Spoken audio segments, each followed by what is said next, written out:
Hey everybody, welcome to our live. I am Heather, and we come to you live Monday through Thursday, and we bring Luminess to you. We talk about Luminess. We talk about what you get in your kit, how to use it, how to start out, because we know that when you first get it, chances are you're going to be putting it on like traditional makeup.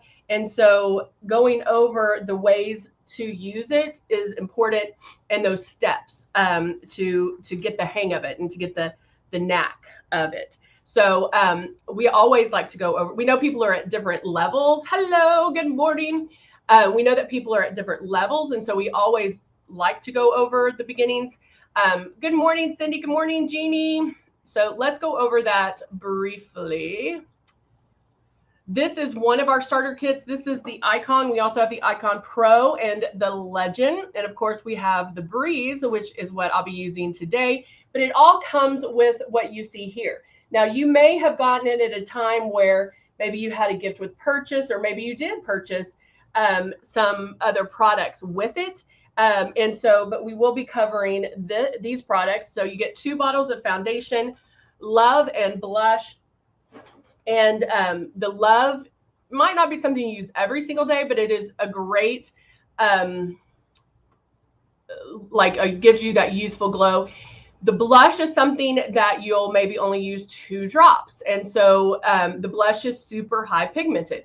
And so that's something you're going to learn as well. Now, the steps that we want you to use are these right here. We want to make sure that you keep the Breeze, keep the stylus moving. You keep it 4 finger widths away from your face and barely pull back on that trigger. That is the key, because you don't want so much makeup to come out all at once. You want it to go on super light. This is live. Good morning. Another Facebook user. I don't know if it's the same one. So this is, hey, Whisperer. Hello, Heather. How are you? Hey, Lindy, how are you? All right, so let's go ahead, and we have YouTube and Facebook going on at the same time, and I love that. So I love the people that are jumping on YouTubers. But if there's questions that you have, ask. Even if it's not regarding something I'm using right now, you can still ask those questions. So the very first thing, let me see what I'm going to get out. We always talk about pre-coverage. And the one thing I want to discuss is when you're putting this on, it goes on so light, and this blends, the Breeze blends it. I see you, Martin. This blends for you. So unlike, I always tell you, it's retraining our brains into thinking Luminess and airbrushing versus traditional makeup. Because traditional, we see it, we blend it out until it, until there's no demarcation lines. With the Breeze and with airbrushing, it blends as you're putting it on. And so I'm about to sneeze. Hold on. Sorry. Okay, I was like, I feel it. And so it blends for you, because you're never going to touch your face when you're airbrushing. And so when you're blending it, or when you're applying it, it blends on, so you don't have to go in there and blend it. Now, in the beginning, while you're still learning and practicing, if there's a hot spot or you do see a demarcation line, you can, what do we want to do? Tap it out. And then that way you can go in and fix it. That way you're not dragging on your face, but you just tap it out and you're good. So I'm actually going to go in and do some pre-coverage with the shade 2, the 020 in Rose. And I'm just going to add a few drops. And so I'm using, when I talk about pre-coverage, I mean like concealer. I'm going in and covering those areas that I need to cover before getting started. Okay, so turning on my system, I have this in here. I have the shades in here, the 020, and I just did it under my eyes. So you can think of it as magic almost, where it's starting to lighten up. Now, am I going to want more coverage than that? Yes. How do we get our coverage? By passes. But notice you're not seeing this. Okay? If you see that, see how that's wet? If you see that, then you know that you're pulling too hard on that trigger, okay? So I can go back. Cover my nose because I know my nose gets red. Cover a little bit down here. Cover a little bit on my forehead, T-zone area. And back over here.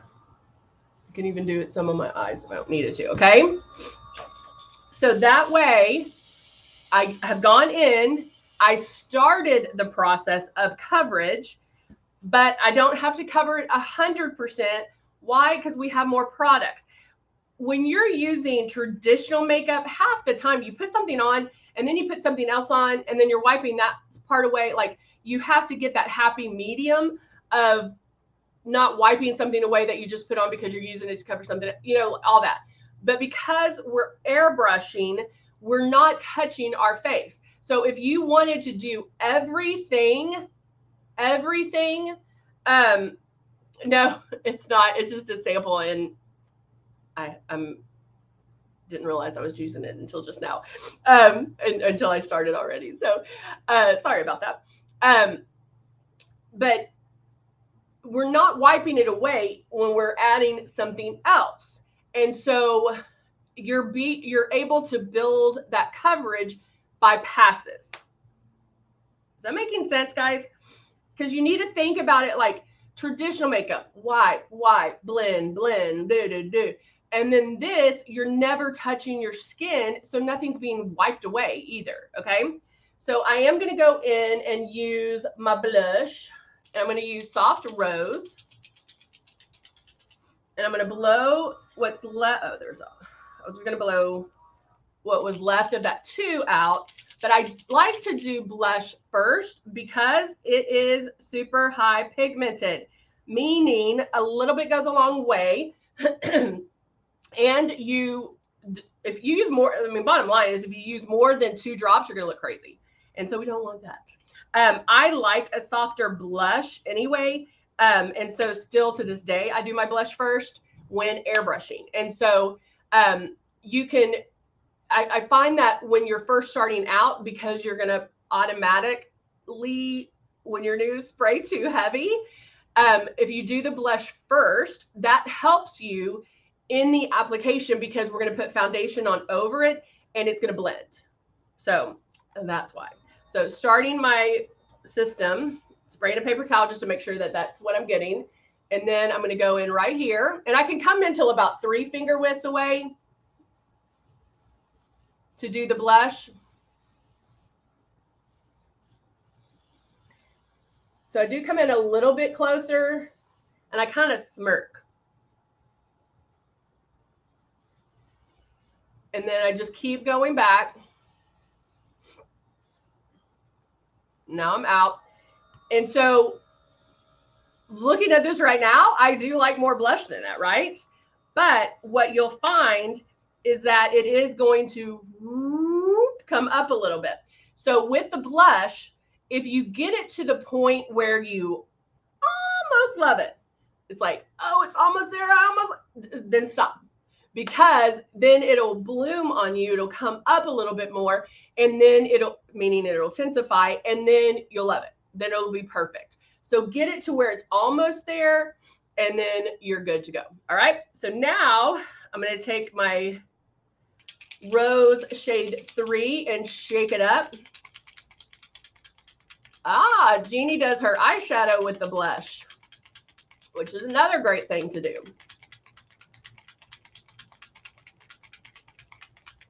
All right, I shook it up.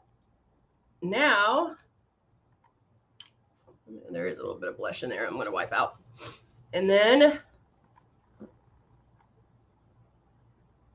I'll probably use about 4 or 5 drops.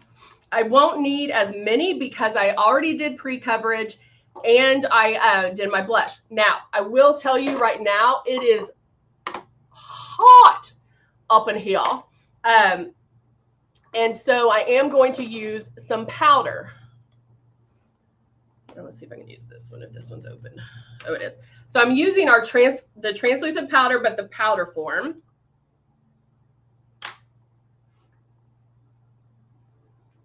And I take the brush like that.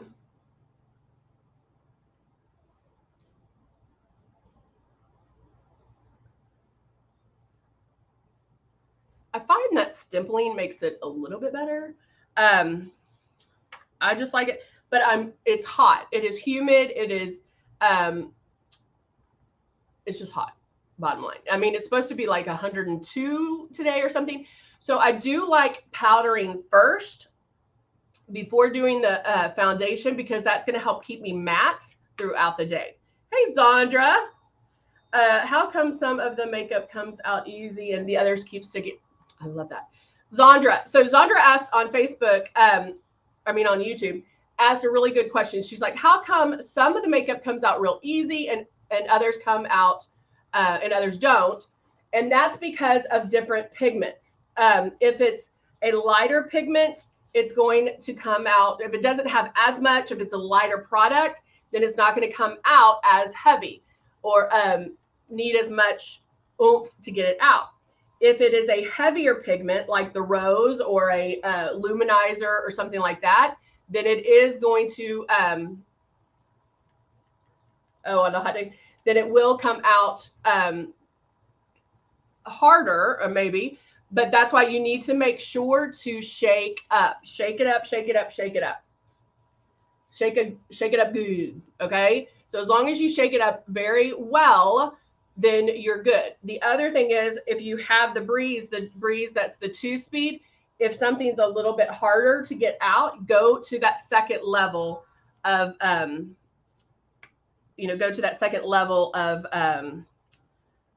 air, that where it blows a little bit harder. Okay. All right. So foundation is on. Now I can go in and do whatever else I need to. So I could put blush on my eyes. My hair's looking so frizzy. I could put blush on my eyes if I wanted just a simple look. Good morning, Andrea. How are you? I'm going to grab, where is it? Nope.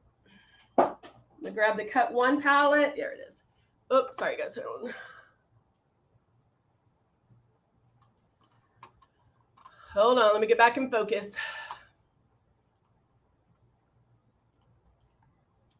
There we are. Okay.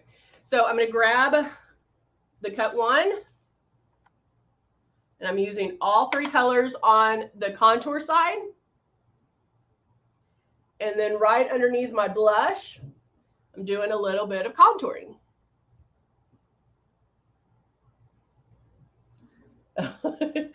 They are my Texas curls, because then when I get that humidity, it starts getting bigger. Okay. And then I'm going to take this kind of brush here. The very last one in here is a shimmer. And both the Cut 1 and the Cut 2 have it. So I'm just going to do a little bit right there, just to give me a little bit of shimmer. You know how I like my shimmer. A little bit down my nose. And there we go. And then I can go in. Let's do the nude palette. This is the nude. I think we put a sticker on her nose palette. And then I'm going to go in and with my blending brush, and let's do, if we wanted to do it super easy, let's just do, I'll do a burgundy kind of wine mauve color. And I'm just going to go right in my crease, but more on the bottom half, if that makes sense. So I'm on my crease, but the brush is kind of getting my lid as well.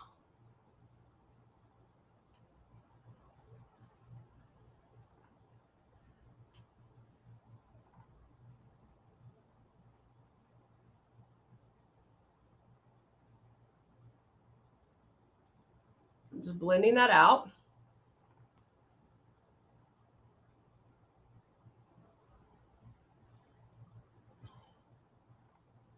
Blend and blend and blend.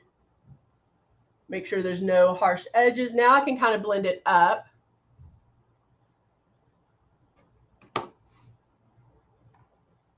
Oh, love for the summer is really good because it gives you that real nice glow without too much shimmer, and so that it does give you a nice little papillon. Taking my, you know which one, Dusted Rose.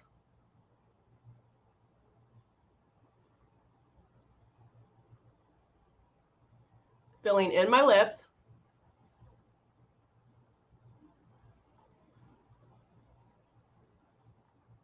Thank you, Jeannie.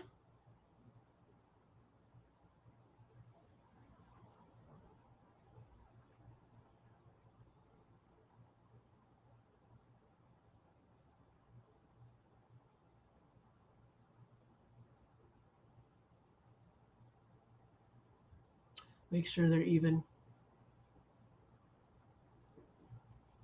I feel like I got a hair in there. No, maybe not.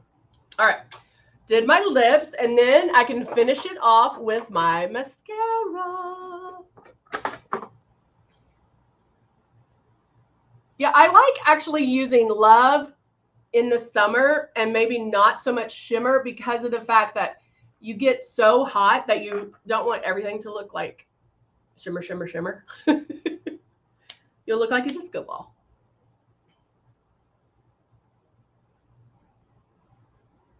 And then brushing on.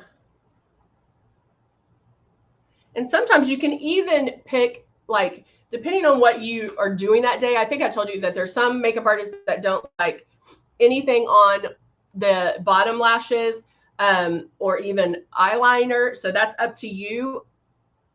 Me, I don't know. I think I would have a hard time if I didn't put it on the bottom. Like, here, let me do one. I feel like it just frames the eye. So I guess it, I know it does. You can get ready so quickly. But I love how it frames my eye. This I feel washed out a little bit. So it just depends, you know, try it one time with no mascara on the bottom. See if you like it. You don't even have to do a lot. You can just kind of brush it through where it almost just tints the lashes. But if you wanted to do a lighter look of mascara, I love mascara, so I usually do a couple of passes on the mascara. So that's up to you. But yeah, there you go. All right. All right, guys. Thank you so much. Thank you for joining me on this Monday. I hope everybody has a great day today. And we'll see you back here tomorrow. Remember, we're here Monday through Thursday, 10:30 a.m. Central Time. So I hope to see you back. All right, guys. Bye for now.